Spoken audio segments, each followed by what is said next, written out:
بسم اللہ الرحمن الرحیم نحمدہ ونصلی علی رسول الکریم۔ دوستو بزرگوں، ہمارا جو سیرت کا موضوع چل رہا تھا تو ہمارا موضوع یہاں تک پہنچا تھا کہ آپ نے ہجرت کی، پھر نمازیں فرض ہوئیں، اور نمازیں کیسے فرض ہوئیں وہ بھی میں نے آپ کو تفصیل سے بتایا تھا۔ اس کے بعد اب یہ نمازیں تو فرض ہو گئیں اور نمازیں پڑھنے کے لیے لوگ آتے تھے، کوئی دو دو کوئی تین تین آتے تھے، کسی کو ٹائم کا پتہ نہیں تھا۔ پھر انہوں نے کیا کیا، مدینے میں آپ علیہ الصلوۃ والسلام نے اور صحابہ نے کیا کیا، سب سے پہلے تو نماز کے بلاوے کے لیے سوچا بھئی کیسے کریں۔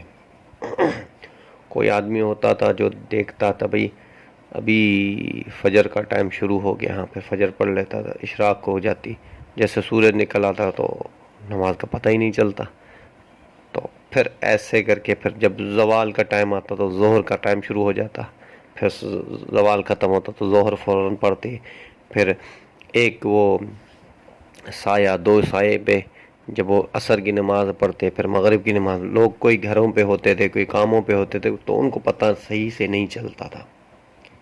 تو پھر صحابہ کرام رضوان اجمعین کو نبی پاک صلی اللہ علیہ وسلم نے بلایا، اور بلا کے پھر آپ نے فرمایا کیا کیا جائے لوگوں کو بلانے کے لیے۔ تو صحابہ کرام رضوان اجمعین نے مشورہ دیا کہ یا رسول اللہ، ایسے کرتے ہیں کہ دو دو آدمی جا کے سب کے گھروں میں آواز دے کے آئیں گے۔ اس کا مفہوم یہ ہے کہ آواز دے کے آئیں گے کہ ہم بلائیں لوگوں کو نماز کے۔ آپ نے فرمایا نہیں، یہ تجوید تو نہیں ہے۔ پھر کسی نے کہا کہ یا رسول اللہ، آگ جلائی جائے، جب نماز کا ٹائم ہو تو آگ جلائی جائے۔ تو آپ علیہ الصلوۃ والسلام نے فرمایا کہ مفہوم کہ مجوسی جو ہے آگ جلاتے ہیں، اگر ہم آگ جلائیں گے، اس کا مفہوم یہ ہے اگر ہم آگ جلائیں گے تو لوگ بولیں گے کہ آگ کی طرف بلا رہے ہیں، اللہ کی طرف نہیں بلا رہے۔ آپ نے فرمایا یہ بھی بات صحیح نہیں۔ تو پھر انہوں نے کہا جیسے عیسائی لوگ ہیں، ایک گھنٹی بجاتے ہیں اور اپنے ان کو بلاتے ہیں عبادت کے لیے، ہم بھی ایسے کریں۔ آپ نے فرمایا نہیں، یہ پھر عیسائیت کے ساتھ مشابہت ہو جائے گی۔ پھر انہوں نے کہا یا رسول اللہ، ایک ہوتا ہے ناقوس، ناقوس کہتے ہیں، عربی کا لفظ ہے ناقوس، یہ کہتے ہیں سینگ نہیں ہوتی، سینگ کو وہ بجاتے تھے۔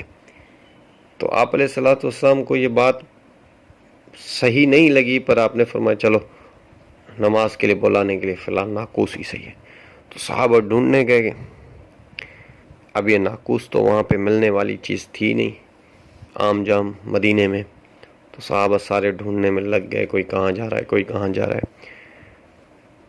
تو ان کو ناقوس نہ ملا۔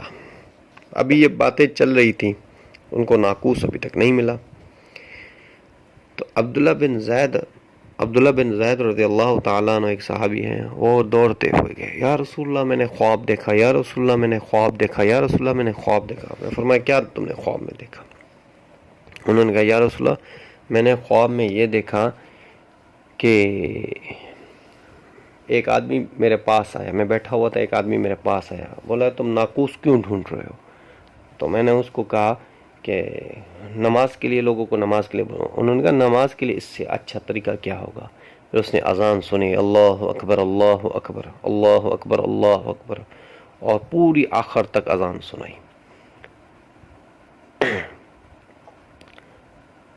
پھر وہ کہنے لگے یا رسول اللہ، ایک عجیب بات ہے کہ مجھے انہوں نے اذان جیسی میری آنکھ کھلی تو مجھے وہی اذان بالکل مجھے یاد تھی۔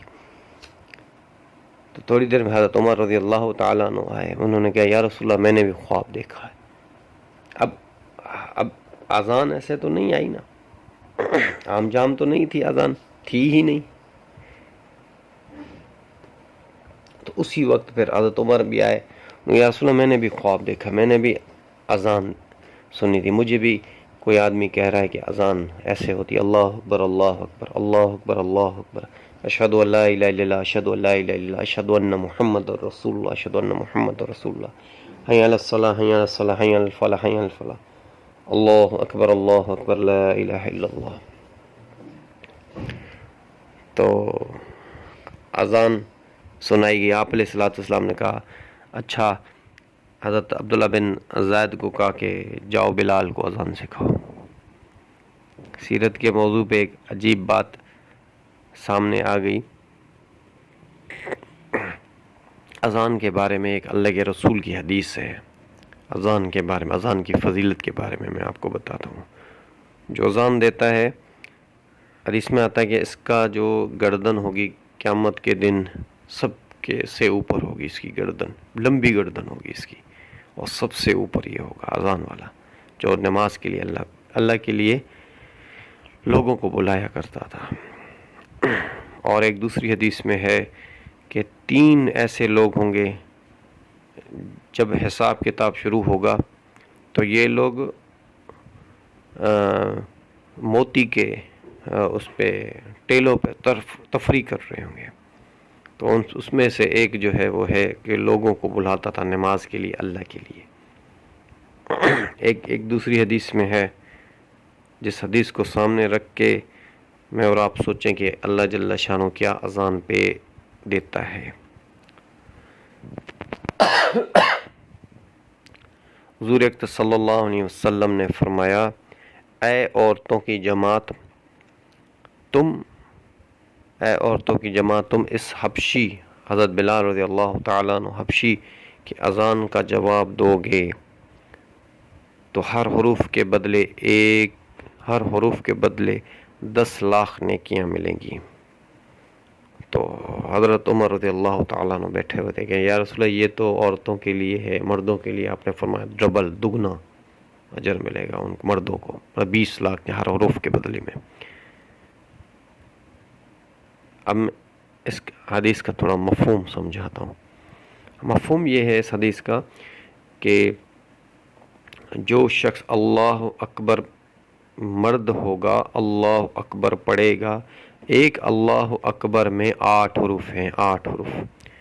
اگر کسی نے بھی اذان کا جواب دیا اللہ اکبر اللہ اکبر، اللہ اکبر کتنی بار؟ 4 بار آتا ہے. اللہ اکبر کا جواب میں ایک اللہ اکبر کا جواب دینے میں پر مرد کو 1,60,00,000 نیکیاں ملتی ہیں، اور عورت کے لیے 80 لاکھ نیکیاں. کیونکہ یہ عبادت جو ہے عورت کی طرف، جماعت کی نماز ہے وہ متوجہ نہیں ہے، پر نماز کا ٹائم تو ہوا ہے نا عورت کے لیے بھی. اگر وہ جواب دے گی تو اس کو بھی یہی اجر ملے گا. تو اللہ اکبر،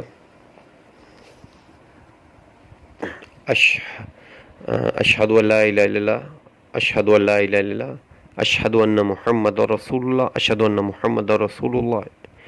پھر جب حی علی الصلاۃ، حی علی الصلاح، حی علی الصلاح جب یہ آئے تو لا حول ولا قوت الا باللہ، لا حول ولا قوت الا باللہ.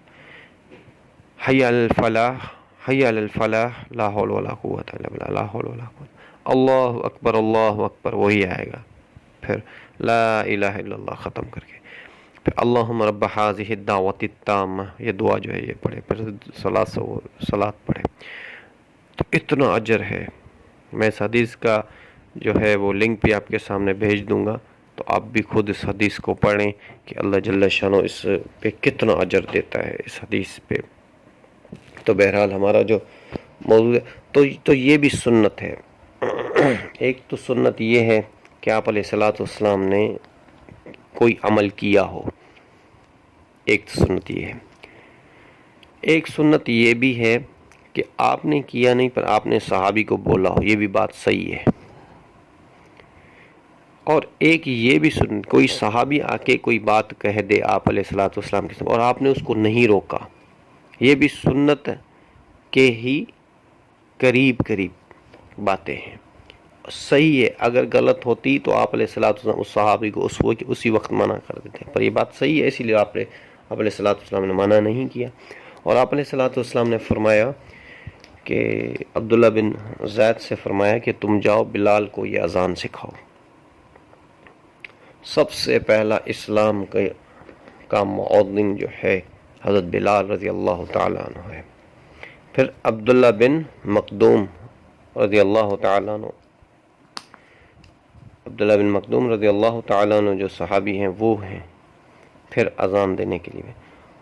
اور اس کے بعد جو تیسرے نمبر پہ ابی محذورہ ایک لڑکے جس کو لڑکے تھے جس کو اللہ کے رسول نے خود اذان سکھائی، ابی محذورہ کو۔ ابی محذورہ کا بھی بڑا قصہ مشہور ہے۔ حضرت بلال اذان دے رہے تھے تو یہ چھوٹے کم عمری کے بچے تھے اور یہ بچے کھیل کھیل رہے تھے۔ حضرت بلال اذان جب دے رہے تھے تو ابو محذورہ جو تھے اور بچے، باقی سارے بچے اذان کو دہرا رہے تھے اور مذاق میں اذان کو دہرا رہے تھے۔ وہ اللہ اکبر کہے، یہ بھی اللہ اکبر کہے، وہ اشہد ان لا الہ الا اللہ، یہ بھی اشہد ان لا الہ، وہ اشہد ان محمد رسول اللہ، یہ بھی اشہد ان محمد رسول اللہ کہے، اذان دہرا رہے تھے۔ تو آپ علیہ الصلوۃ والسلام نے صحابہ کو کہا کہ ان بچوں کو پکڑ کے لاؤ۔ تو سارے بچوں کو، وہ کھیل کھیل رہے تھے، چھوٹے بچے تھے، ساروں کو پکڑ کے لے کے آئے گئے صحابہ۔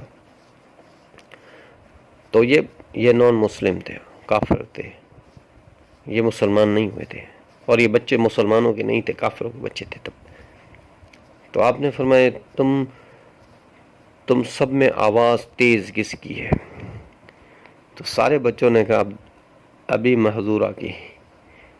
تو آپ نے فرمایا ابی محذورہ کو پکڑو، باقی کو سب کو جانے دو۔ سب چلے گئے بچے۔ ابو محذورہ کو آپ نے قریب بلایا، قریب بٹھایا، پھر آپ نے فرمایا جیسا میں بولتا ہوں ویسا بولو، پھر اللہ اکبر اللہ اکبر۔ حضرت ابو محذورہ آرام سے کہتے ہیں اللہ اکبر۔ آپ نے فرمایا پہلے تو بڑا شور کر رہے تھے، جس کا مفہوم یہ ہے، اب کیوں آرام سے؟ پھر وہ بڑے زور آواز سے پڑھی اس نے اذان نہ، تو پھر اذان، پھر پوری اذان آپ نے سنائی، ان کو بتائی، انہوں نے بتائی۔ آپ نے کہا ایسے کہو، پھر اس نے کہا پوری اذان۔ پھر آپ نے فرمایا چلو اب جاؤ۔ اس نے کہنے لگے یا رسول اللہ آپ نے ساری اذان مجھے سنائی، اب تو مجھے کلمہ پڑھا کر مسلمان کر دیں۔ پھر فوراً وہ مسلمان ہوئے تھے، ابو محذورہ۔ پھر آپ صلی اللہ علیہ وسلم نے ان کو مکے کا موذن بنایا تھا، مکے کا موذن۔ جب مکہ فتح ہوا تو مکے کا موذن جو تھے عبداللہ ابی محذورہ مکے کے میں اذان دیتے تھے۔ اور ہجرت، اور ایک عجیب بات ہوئی، ہجرت کے بعد 4 مہینوں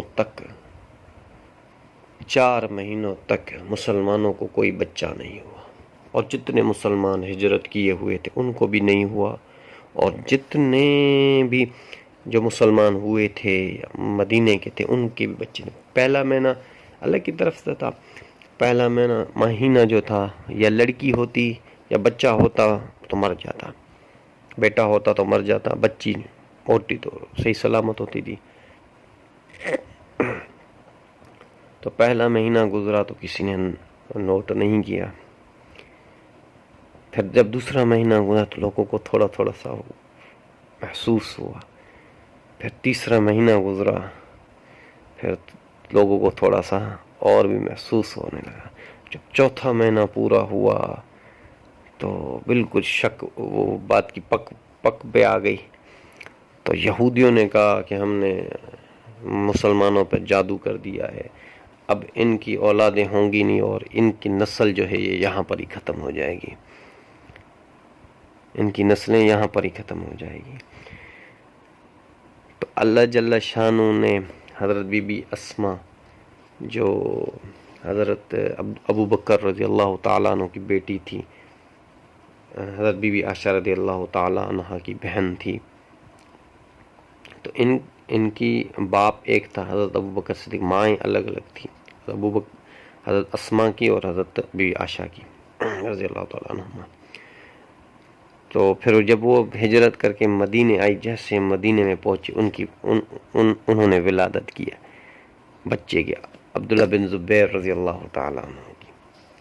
عبداللہ بن زبیر جب پیدا ہوئے تو وہ بڑے خوش ہوئے، صحابہ لے کے ان کو آپ علیہ الصلوۃ والسلام کے پاس آئے، تو آپ علیہ الصلوۃ والسلام کھجور کھا رہے تھے، کھجور آپ نے ایک اٹھائی، تو آپ نے اس کو چبایا، جب وہ بالکل نرم ہو گئی تو آپ نے اس کے تلوؤں کے اوپر اس کھجور کو لگایا، فرمایا یہ عمل سنت مبارک ہے، بیٹے پیدا سب سے پہلے آپ نے اپنی لعاب مبارک اس کے اندر ڈالا، اور سب سے پہلے عبداللہ بن زبیر رضی اللہ تعالیٰ عنہ کے طلبوں میں کھجور جو لگی وہ حضور اکرم صلی اللہ علیہ وسلم کی لعاب کے ساتھ تھی. تو پھر 4-5 دن جب گزر گئے اور وہ زندہ تھے، انہیں کچھ نہیں ہوا، تو صحابہ عبداللہ بن زبیر رضی اللہ تعالیٰ عنہ کو اٹھا کے اور پورے مدینے میں چکر دیتے رہے کہ یہودی کہتے تھے کہ ہم نے جادو کیا، اور اس جادو کو توڑنے والے عبداللہ بن زبیر تھے. جادو تو کوئی نہیں تھا، ایک تو من گھڑنٹ کہانیاں ہوتی ہیں. تو اس مقابلے پہ جو تھا عبداللہ بن، تو اللہ اکبر کے نعرے چل رہے تھے. حضرت عبداللہ بن عمر رضی اللہ تعالیٰ عنہ فرماتے ہیں، صحیح حدیث ہے، تو فرماتے ہیں کہ عبداللہ بن زبیر رضی اللہ تعالیٰ عنہ کے پیدائش پہ بھی لوگوں نے اللہ اکبر کے نعرے لگائے. اور جب مکے پہ حجاج بن یوسف نے ان کو پھانسی پر چڑھایا، تب بھی لوگوں نے اللہ اکبر کے نعرے لگائے. فرمائے یہ نعرے جو تھے وہ نعرے جو تھے وہ خوشی کے تھے، اور یہ نعرے جو تھے خوشی کے نہ تھے. اللہ اکبر. بی بی اسماء رضی اللہ تعالیٰ عنہ کا وہاں سے گزر ہوا تو اتنی دیکھ کے عبداللہ بن زبیر اپنے بیٹے کو اس پر پھانسی پر لٹکا ہوا دیکھ کر کہہ رہے ہیں کہ ابھی میرا شہزادہ شاہ سوار جو ہے گھوڑے سے اترا نہیں. اللہ اکبر. تو میرے بھائیو، دوستو، بزرگوں، اور وہاں سے جو بھی گزرتا وہ کہتا ہے عبداللہ بن زبیر پر رحمت ہو اللہ کی، اور جس نے اس کو لٹکایا اس پر لعنت ہو اللہ کی. جو بھی جاتا یہ کہتا، جو بھی، جس کا مفہوم یہ ہے. تو عبداللہ بن زبیر، اور پھر اس کے بعد ایک ہے سارا، دوسرا ہے غزوہ. سارا وہ ہے جس میں آپ علیہ الصلوۃ والسلام سارا جنگ جہاد کے لیے گئے. آپ علیہ الصلوۃ والسلام خود شریک نہ ہوئے، اس کو سارا کہتے ہیں. کسی اور کو امیر بنا کے بھیج دیا، وہ سارا کہتے ہیں، ساریہ. ٹھیک ہے. اور غزوہ اس کو کہتے ہیں جس کو آپ علیہ الصلوۃ والسلام خود امیر بن کے اس میں گئے ہوں، غزوہ اسے کہتے ہیں.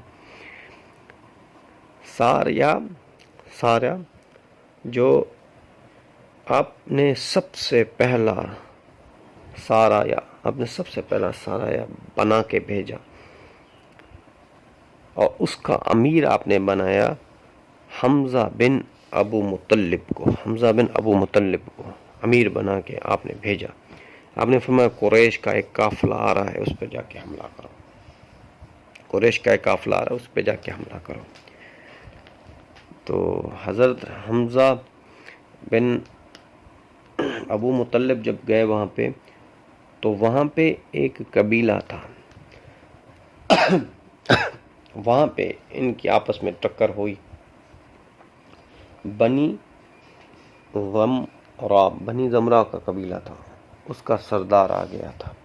اس کے سردار نے کہا نہیں، میں سردار ہوں اس علاقے کا اور اس قوم کا، اور یہ میرے سامنے میرے علاقے میں آپ لوگ جنگ کرو گے، یہ میرے عزت کے خلاف ہے. آپ لوگ یہاں پہ جنگ نہیں کر سکتے، یہاں پہ آپ ان سے لڑ نہیں سکتے. جب یہ ہم میری حدود سے نکل جائے اس کے بعد آپ کی مرضی ہے، ان کی مرضی ہے.